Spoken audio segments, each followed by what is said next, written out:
నాకు ఒక డౌట్ ఉంది. ఇక్కడ రిజర్వేషన్స్ అనే ఉంది కదా, రిజర్వేషన్స్ అనేటివి ఉన్నాయి.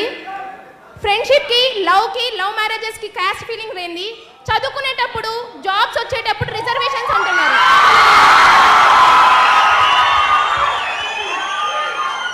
ఈ క్వశ్చన్ నేను ఒక్కటి క్వశ్చన్ చేస్తుంది, ఒకరిని మాత్రమే కాదు, ఇక్కడ ఉన్న ప్రతి స్టూడెంట్ని నేను క్వశ్చన్ చేస్తున్నాను.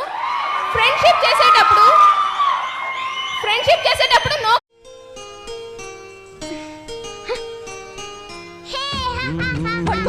ఇలాగే గెంతులేస్తూ ఉండు.